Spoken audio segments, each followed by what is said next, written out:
Baik, Bismillahirrahmanirrahim. Assalamualaikum warahmatullahi wabarakatuh. Selamat bertemu lagi eh, teman-teman semua di perkuliahan Hukum Bisnis dan Lingkungan. Hari ini menginjak di pertemuan ke-8 ya. Pada materi hari ini kita akan membahas tentang etika bisnis dan kepatuhan hukum. Seperti apa? Mari kita simak baik-baik.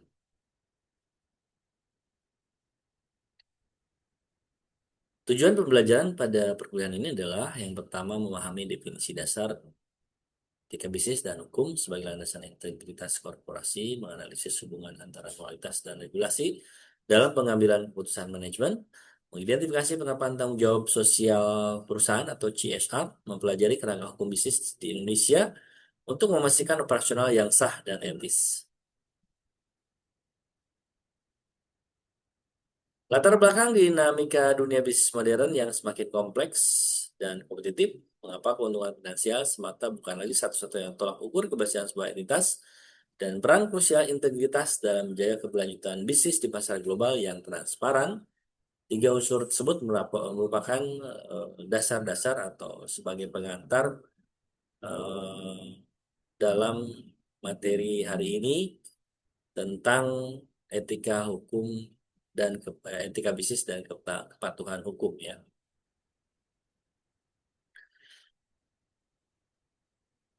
Tentang apa itu etika bisnis?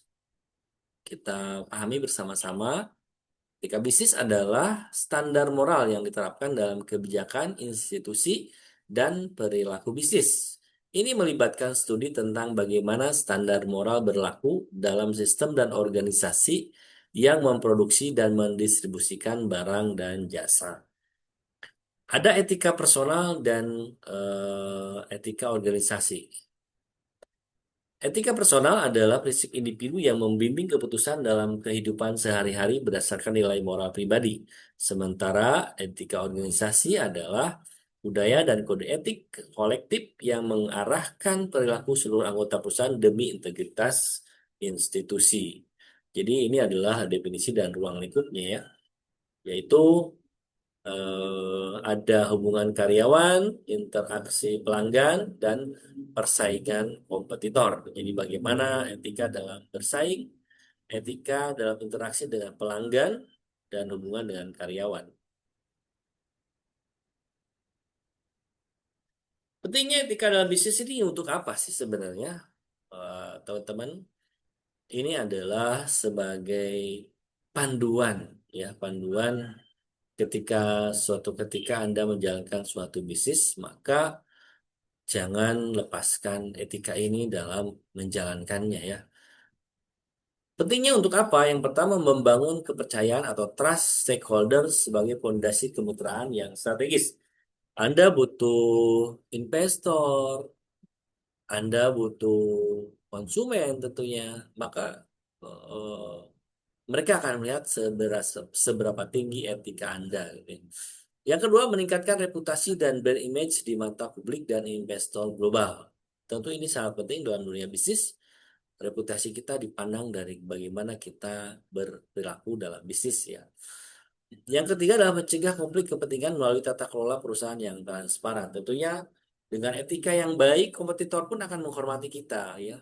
Tidak sebatas sebagai benar-benar kompetitor, benar-benar kompetitor dan bersaing secara sehat.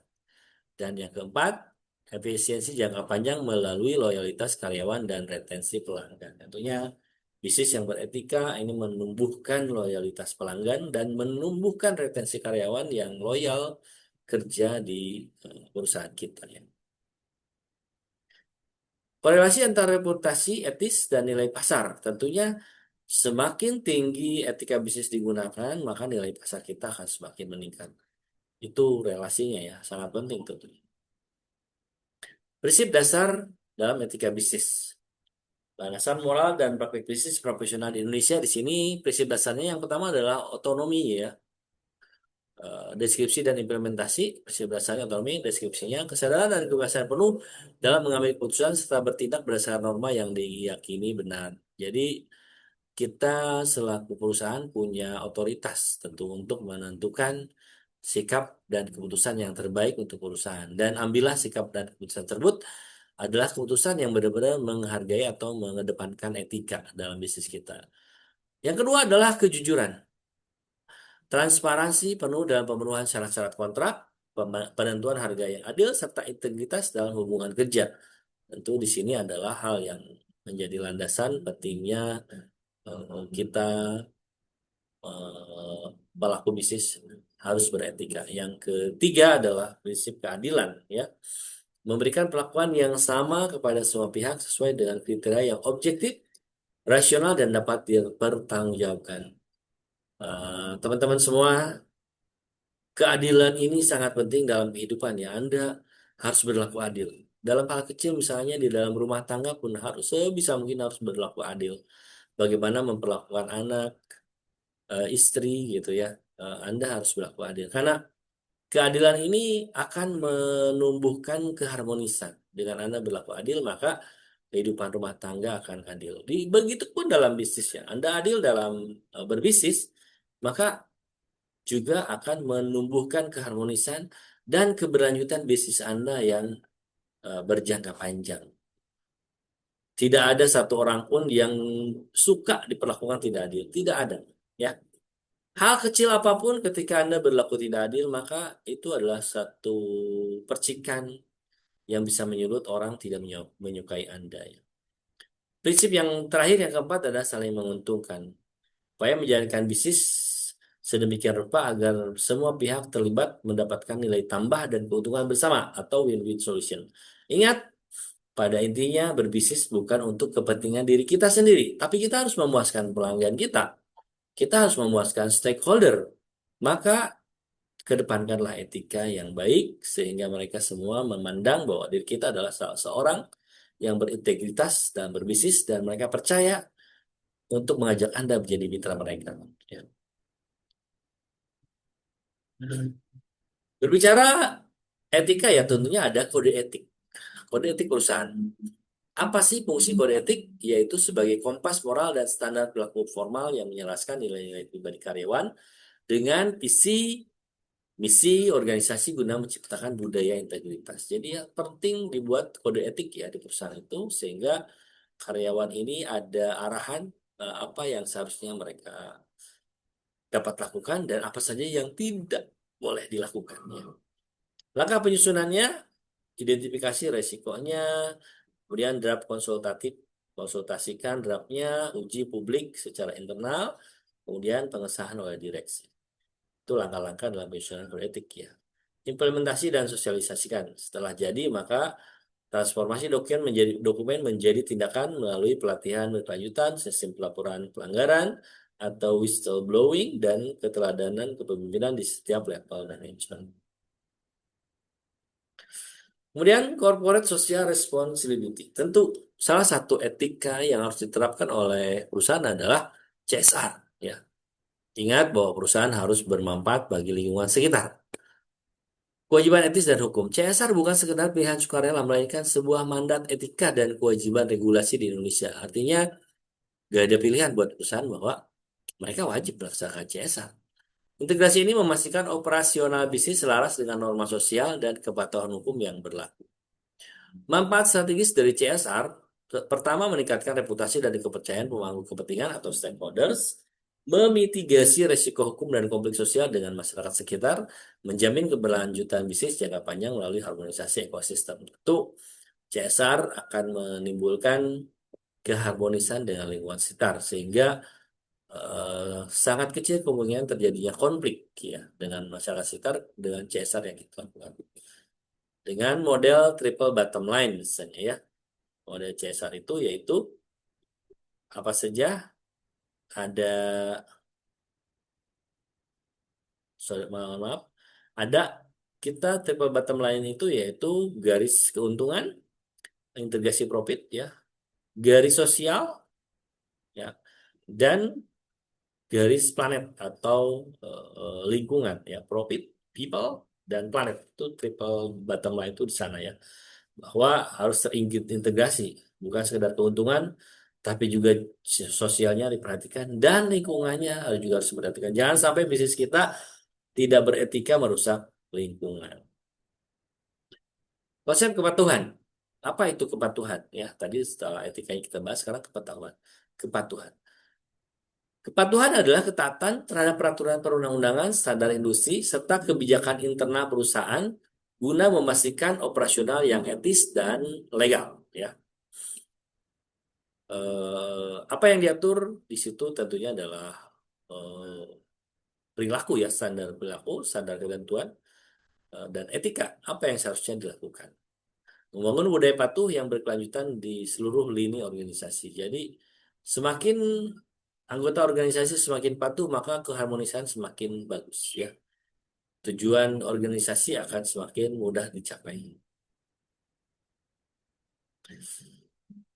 Kerangka hukum Indonesia ya yang wajib dipatuhi apa saja sih hukum-hukum di Indonesia? Tentu yang pertama adalah kita sebagai warga negara harus taat kepada Undang-Undang Dasar tahun 1945 dan regulasi ekonomi yang berlaku di Republik Indonesia.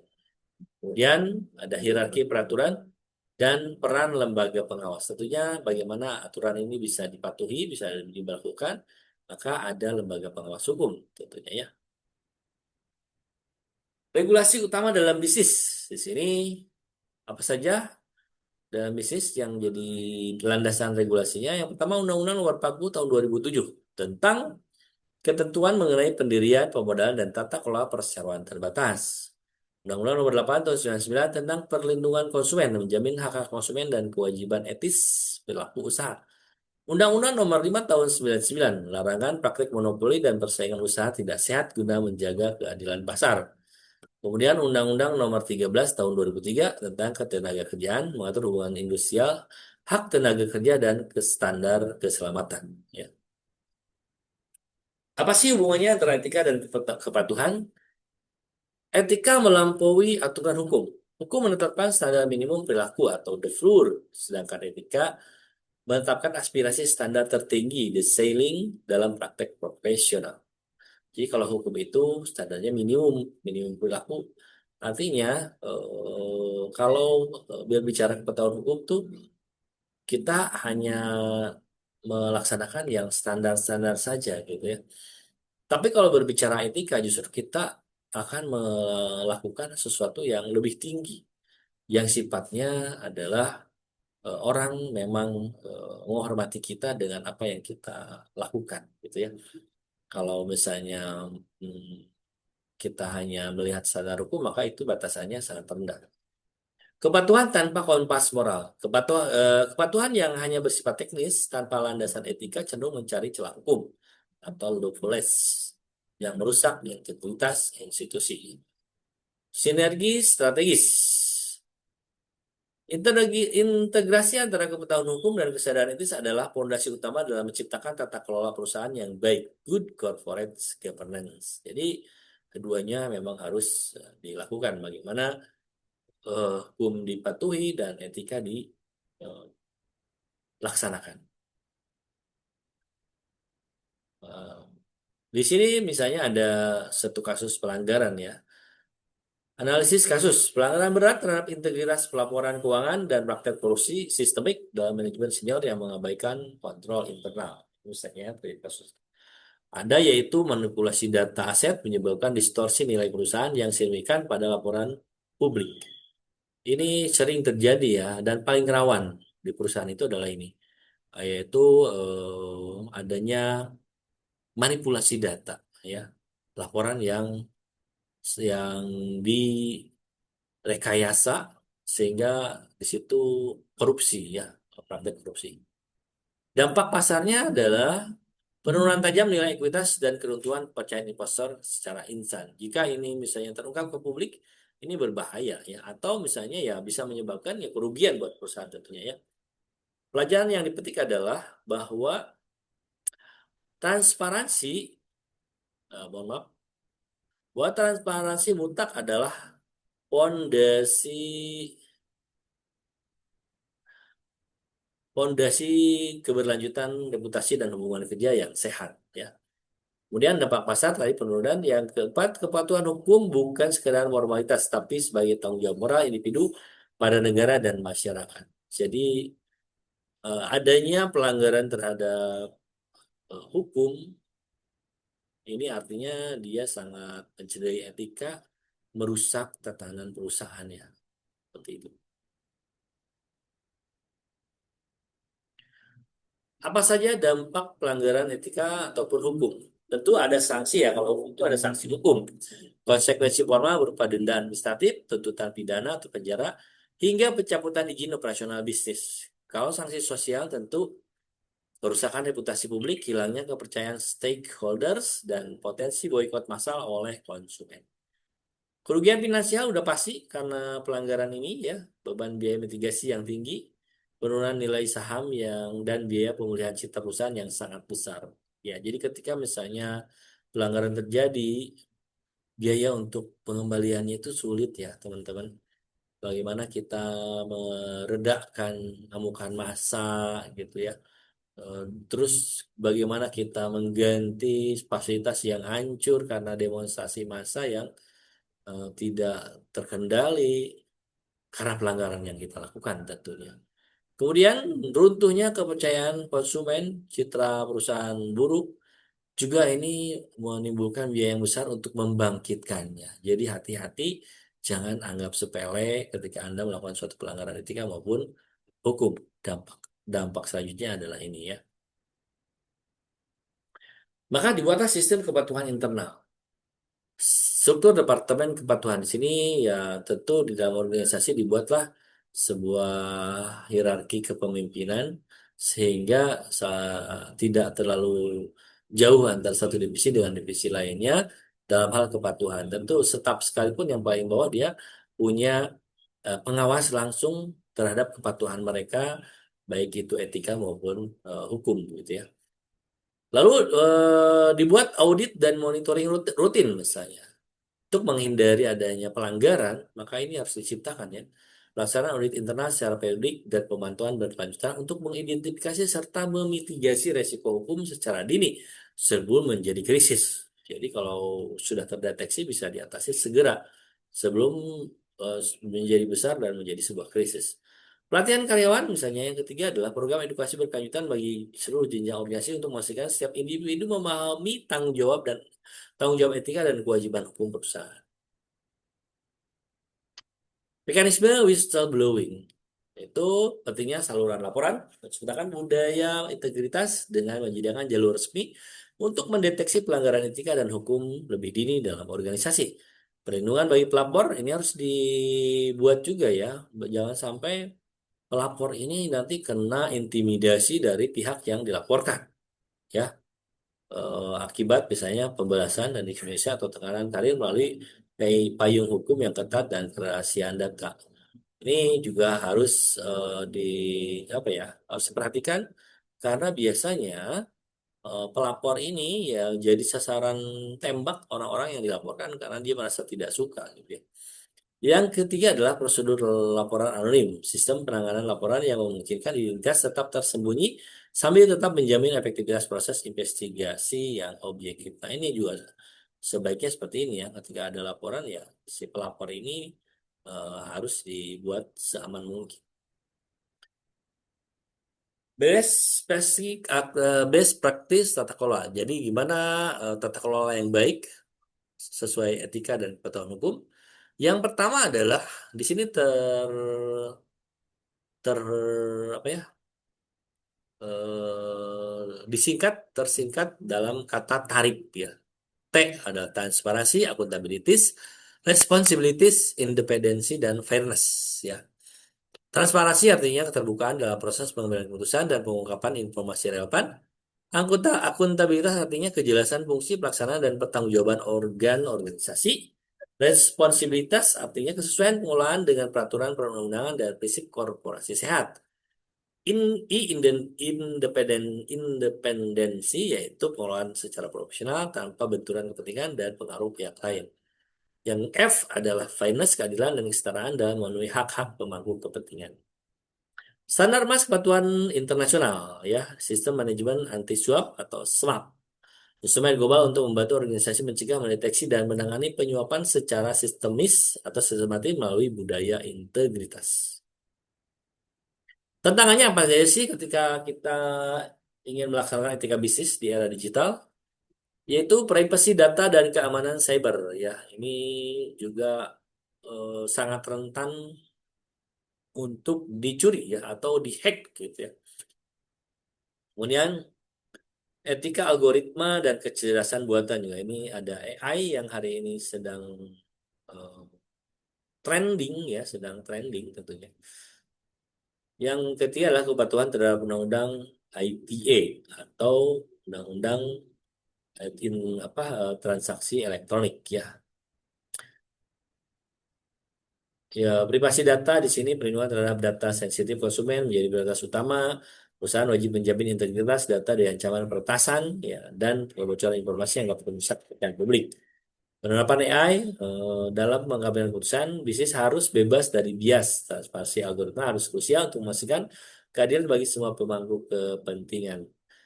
Menavigasi kerangka hukum di Indonesia melalui pemahaman mendalam tentang undang-undang informasi dan transaksi elektronik ya, tentang undang ITE.